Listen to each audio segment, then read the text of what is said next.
diminishes the numbers on the Board of Trustees so they can be more easily controlled. Who will they... Thank you. What? That's what she said. Why? Who will control them?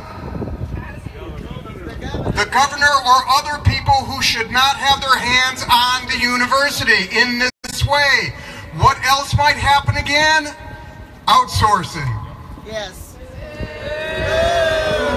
Others will speak more about tenure, but the issue here is that this will decrease security of all faculty. It's important to recognize that tenure is a workers' issue, just like outsourcing is. It's important to recognize that protecting tenure is the same thing as protecting workers' jobs. It's the same thing as what we're about now, which is the fair raise. The idea is always to bring everybody up. And to illustrate that point, Elizabeth will lead us in a chant. All right. Listen up. Stop the attack. Higher ed is fighting back. Listen up. Stop the attack. Higher ed is fighting back. Listen up. Stop the attack. Higher ed is fighting back. Listen up. Stop the attack. Higher ed is fighting back. All right. So our first speaker today, I want to say one more thing about two of the people who have led this effort in public. I want to thank Beauvais Lyons from the Faculty Senate, who has spent an enormous amount of time and effort speaking with people when he would rather be doing art. And we appreciate that deeply. We appreciate the Faculty Senate and their work.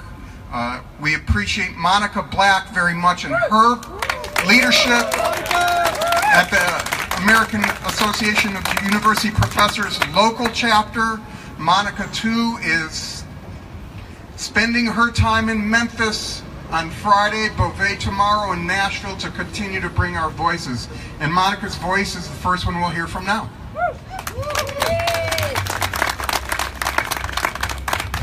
Thanks, John. Hey, y'all. What a good-looking group. Wow. Listen, I'm just going to say a few things about tenure, and a lot of you who are here know a lot of things about tenure, but maybe some of you don't understand the full implications of it, and I would just want to say a few things about that. Tenure is protection to do your job. That's all it is. It's protection to do your job. Sometimes faculty have to say things or teach about things that may be unpopular, and we have to say things and teach about things that some people don't want to hear about. The historian studying links between mass incarceration and race, the sociology or law professor studying immigrant rights, the climate scientist looking at the human and industrial sources of global warming, the artist or writer whose images or words unsettle the public, the civil engineer studying lead levels in Flint. That happened, right?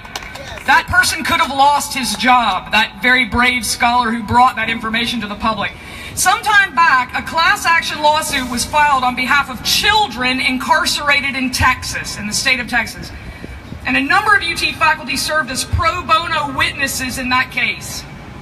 The Attorney General of Texas, representing the defendants, contacted the academic units of those faculty whose administrators raised questions with the faculty involved. If it had not been for the protections of tenure, those faculty members could have lost their job. Easy. That's full stop. For telling the truth, they could have lost their job. You know, to inquire into the truth of our laws and our institutions, the origins of human life on Earth, and all kinds of other really heavy questions, these can be troubling things, and that's why we need tenure to protect our inquiries into those troubling things. Let me say something too about how faculty at UTK are evaluated, and also on the Ag campus. The faculty here at the university on both the Knoxville campuses are evaluated every year. Every year, every one of us spends a couple of days of our working lives compiling a dossier of information about grants we applied for, awards we won, books and articles we published, courses we taught, journals we edited, manuscripts we vetted, theses we directed, our teaching evaluations, etc., etc. I could go on and on. It's a long list and it takes a lot of time, and you all know what I'm talking about. Then, after we've written this document, compiled all this information. Then we meet with our department heads. And our department heads tell us whether or not we're towing the line, whether or not we're producing, whether or not we're keeping, whether or not we're pulling our weight, essentially, in terms of teaching and research and our service work and all that sort of stuff. If our department head doesn't feel like we're doing those things, she or he has the option of triggering a process whereby we would be evaluated further, okay? So all those things are already in place. If we're doing our job, if it's perceived that we're maybe not doing our job, all that is already a matter of policy. On top of all of that, if the Board of Trustees proposal goes forward and is adopted, we would be subject to another periodic, every 6 years, evaluation of our work on regular cycles. In our department, we have estimated that would mean that 2/3 of the faculty would either be evaluating their peers or being evaluated at any given time. 2/3 of the faculty. So what happens to all the hours that we want to be spending with our students, that we want to be spending on our research and on our writing and on all the other sorts of things that faculty do here at UTK? I want to say one last thing. It's about context. I'm a historian. Historians love context. A fact is meaningless unless you understand the larger context in which this fact is situated. So let me talk about context for just a second. The context in which we must assess the board's proposal is this. It was made without faculty input. It was made as the board itself is in danger of being stripped of all student members and all members who were involved in higher ed. This is what John was talking about, the Focus Act. The proposal was made in a state run by legislators who have shown no particular commitment to the idea of academic freedom. As we speak, our lawmakers are proposing legislation that would compel faculty to post their syllabi online every semester. They are targeting our curricula and trying to dictate what courses we can require students to take. This is a fact. So that's the context. That's the larger context in which this attack on tenure is being made. It is not one that is friendly to academic freedom. It is a context in which lawmakers seem to want to curtail our freedom to do research and to teach, and to research and teach the things that we know need to be researched and taught. In a context like that, faculty and everybody has to be extra vigilant about protecting the protections of tenure, because they don't protect themselves. That's the point, and that's why it's great that you're all here today. Thanks. Thank you, Monica. So, following Monica is Tom Anderson, facilities worker, a buyer in facilities, a former United Campus Workers president, and he's wearing orange, so it's all good. All right. Thanks for everybody showing up. As he said, I'm Tom Anderson. I've worked here in facility services at UT going on 17 years, and proud of that. So I'm going to get right to it. Monica mentioned the Focus Act, and we have to make absolutely clear that this is a coordinated attack. You know, make no mistake that all of these pieces fit together. So a little bit about the Focus Act specifically. This is a bill that comes from the governor. Okay, and it's supported by the governor, by quote-unquote key members of the Board of Trustees, i.e. Vice Chair Gibran, who's a longtime personal friend and business associate of the Haslams, and President DiPietro. Now, no stakeholders were included. There was no discussion about this. This was a bill that appeared from the governor in February. So what the bill does, it guts the current Board of 27, removes it entirely, liquidates it. It replaces it with 10 new political appointees by the governor in his lame duck year. As he's leaving office, he gets to reappoint the board. 3 of those 10 people can be appointed from outside the state of Tennessee. They don't even have to be Tennesseans. So what's that about, right? There's no faculty representation. There's no student representation. There's no campus representation, so none of the campuses or institutes have representation on the board. There's no requirement for party balance, so he can appoint all Republicans if he wants, and nobody can say anything. There's no minority requirement. There are no requirements at all. He can appoint whoever he wants, and he has to strive to do this and that, right? So the UT Board of Trustees will then become basically a small group of political appointees to corporate handouts, to people who are political supporters. It's a little cookie he can hand out to people who support him in his ongoing political aspirations. And these corporate interests are focusing and will not hesitate to privatize this university in every way they can. And they can say, well, that's been done and that decision's been made, but we know that that's a 5-year contract. That's not going away. They haven't forgotten about it. He took his defeat of privatization very personally, and this is retribution, this is retaliation for us standing up for our campuses. And the current board of 27 failed to force that privatization through, right? They confirmed that that was a campus level decision. They made it a campus level decision, and they allowed Chancellor Davenport to make that decision and the other chancellors in the system. So is this really retaliation? Well, let's look at the timeline, right? Do you think it's retaliation? Yes. Okay, on November 3rd, all the chancellors appeared to the board and gave their decision that they were not going to privatize their universities. Right? Good for them. They had data. Most people don't know this. Chancellor Davenport had a presentation with detailed data supporting her decision. Every board member had that sitting in front of them, and she was not allowed to present that to the board. There wasn't time. She was attacked at that board meeting viciously by President DiPietro and by Vice Chair Gibran for not having data, for making a decision based without data when she was the only one who had data. I was personally ashamed of that board meeting. I watched that meeting and I was ashamed of the way that she was treated by President DiPietro and Vice Chair Gibran. That was despicable. In late December, there was an article published in the Knoxville News Sentinel that showed definitively that while they claimed it was a campus decision and that they were not involved in the decision, both President DiPietro and Vice Chair Gibran exchanged emails with a number of folks involved before the decision.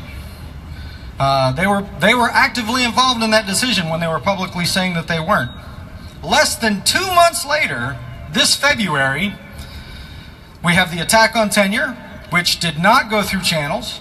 It was not approved by anybody. It was just a top-down decided this is what we're going to do now. You have the Focus Act, which totally guts the board and gets remade by the governor. You have other attacks that Monica referred to, attacking the humanities syllabus, attacking campuses in all different ways and levels. All of this within 2 months. And this is despite a State of the University address on February 28th by President DiPietro that was glowing. He talked about how amazing this university has done under the current board system. Despite that, he wants to gut the current board, regardless of how successful we've been, and start completely from scratch without talking to anybody about it first. Right? Retaliation, do you think? So are we supposed to believe that all of these different acts happening all at the same time within 2 months of that decision is coincidence? I mean, can anybody in their right mind really believe that that's coincidence? No. It's retaliation. Who gets attacked? The faculty and the students, two very key elements of the campus community who are vital in exercising just how destructive privatization would be, both get kicked off the board. Faculty gets attacked by having their tenure attacked, and their tenure would get put into the hands of those 10 political employees who can then exercise their will over the university. Right? These attacks are coming from Governor Haslam and his cronies. They're coming from Vice Chair Gibran on the Board of Trustees, and they're coming from President DiPietro. Okay? This is not coming from the campus community. But we still live in a democracy, don't we? Yes. Yeah? So we still have the power as people to stand up and defend our university, to defend higher education and defend the public good. And we have to do that. We have to stand up and fight against these wealthy corporate interests, the corporate greed, and the special interests who have bought their way into our government. We have to stand up and kick them out. We have the power to do that. Thank you. Thanks, Tom. So a couple of moments of democracy are in our present and near future. Cards are being distributed to you to fill out and to give to various folks in the crowd with your positions to be brought to the Board of Trustees. Monica Black will bring those to the Board of Trustees as a show of Democratic opposition. Sign the card and make sure one of us get it so she knows that we have her back. Beauvais Lions will be testifying again at the Senate Education Committee. We have sheets to give to you to make the calls against the Focus Act. Make sure and make those calls so that Beauvais knows we have his back. Monica was talking about department heads and the work they do yearly to evaluate faculty members. Department heads are hard asses, I can tell you that from experience. Here's one of them, Ernie Freeberg, head of history. Thanks, everybody. This new policy, the Board of Trustees, the President has suggested that they have a fiduciary responsibility to add these sorts of layers. But this is an enormous waste of the taxpayers' money. It's an enormous waste of the students' tuition dollars. As Monica suggested, our faculty already goes through a detailed evaluation process every year. As department head, much of my fall semester is spent working with faculty on this evaluation process. We identify the research that they've done, which is all peer-reviewed, externally reviewed. We look at teaching evaluations. This takes hours and hours and hours for individual faculty members and much of the fall semester for department heads. And that process doesn't stop once the faculty member gets tenure. The suggestion has been, again and again, that we need this in order to have post-tenure evaluation, as if we don't already have that. The annual evaluation continues, and we also have a periodic full evaluation of tenured faculty members. So this is essentially, as we've suggested, a solution that doesn't really have a problem, right? Now there are certainly cases, and again, this has been offered as something we need to do in order to eliminate underperforming faculty. We already have a process, as Monica suggested, that works very effectively, and I've talked to a number of department heads over the years who've had to do this. It's a painful, difficult, but necessary process. It happens very rarely because we have an enormously talented, conscientious faculty, but it does happen, right? So this is, again, an additional layer of evaluation that is not at all necessary, and no reason has been provided for why we might want to do that. We would rather be spending our time, rather than evaluating our performance, we would rather be performing in the classroom, in the archives, in community service. But this does much more than just distract us from our jobs. It adds a troubling new wrinkle to the evaluation process. The review is supposed to determine whether a faculty member retains tenure, and that essentially threatens the very meaning of tenure on our campus. The President has suggested that this post-tenure review is not a threat to tenure, but requiring every tenured faculty member to apply for re-tenuring every 6 years would essentially end tenure at our university. We'd instead be working under a series of 5- and 6-year contracts. That's not a system worthy of a major research university. And this is also going to make it much harder for us to recruit talented new faculty members to our campus. When we're working to recruit new faculty members, I don't want to be in a position to have to say, in 6 years you will be evaluated for tenure, and then every 6 years after that you will be reevaluated for tenure. You know, most talented faculty who are thinking about coming here will realize that we don't actually have a tenure system under this. Now, most of the time, most faculty in most disciplines do their job without drawing the attention or the wrath of politicians. But if you know the history of academic freedom on our campus, you know how important tenure can be. The threat of political interference, as Monica suggested, is very real. It's been going on for decades. And we only need to look at the fate of the recent legislative attacks on our diversity office to know how real that threat is today. Now, I've been here at the university for 15 years, and I've been delighted to watch as faculty in the departments that I know closely and follow closely, my own and others, the faculty has gotten markedly better every year. Instead of recognizing that our current evaluation process is working remarkably well, the board is proposing changes that are going to waste our time, are going to undermine the momentum that we've built as a university, and we deserve much better from the board and the president. Thanks. Thanks, Ernie. So, Elizabeth is here to lead us on more chance because I could not figure out a rhyme for either focus or tenure. Here she is. I'm better at hollering, I think, than you. All right. When tenure is under attack, what do we do? Fight back. What do we do? Fight back. What do we do? Fight back. When UT is under attack, what do we do? Stand up, fight back. What do we do? Stand up, fight back. What do we do? Stand up, fight back. When workers are under attack, what do we do? Stand up, fight back. What do we do? Stand up, fight back. What do we do? Stand up, fight back. Woo, good job, y'all. Thanks, Elizabeth. So, next up is Susan Williams, Administrative Assistant in Philosophy. I think it's important to note today how many different voices that we have that are coming up and speaking their minds. It's important, it's a brave thing to do, but it also demonstrates the wide amount of opposition to both the Focus Act and the changes in tenure. Susan?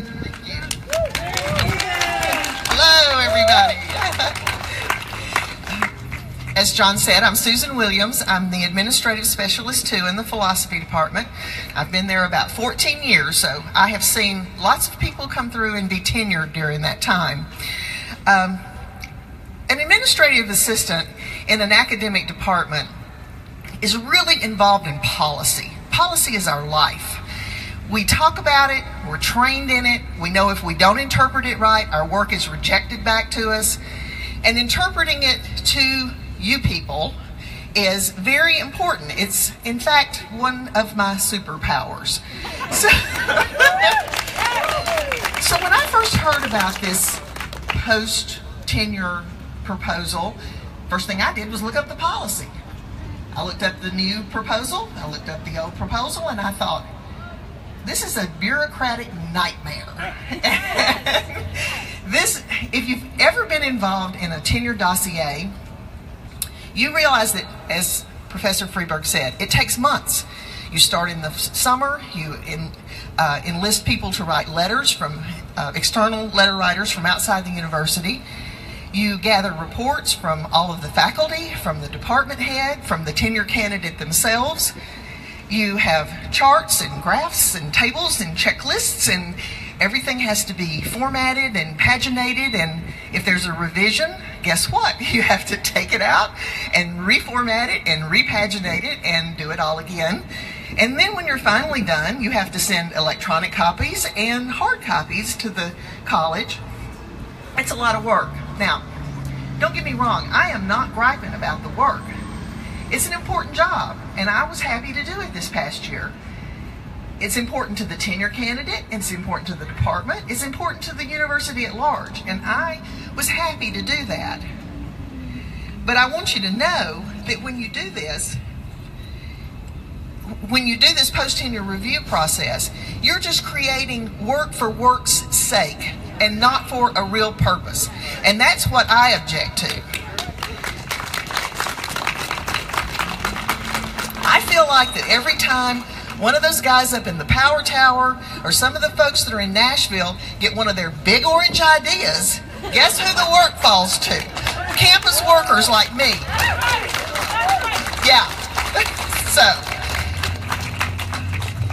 So what I'm asking you today is to sign the postcards, sign the letters, speak up.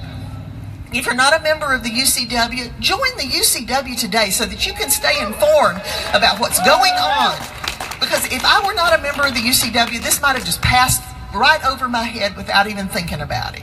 So I'm encouraging you today to become a member and stay informed and join your voice to our voice so that we can be heard in Nashville. I'm encouraging you to contact your legislators, contact the General Assembly, and say that we do not support the Focus Act. We do not support this post-tenure review. We do not support these bills that are being ramrodded through right now. Stand up for higher ed. Thank you, Susan. Stand up for higher ed and join the union if you're not a member already.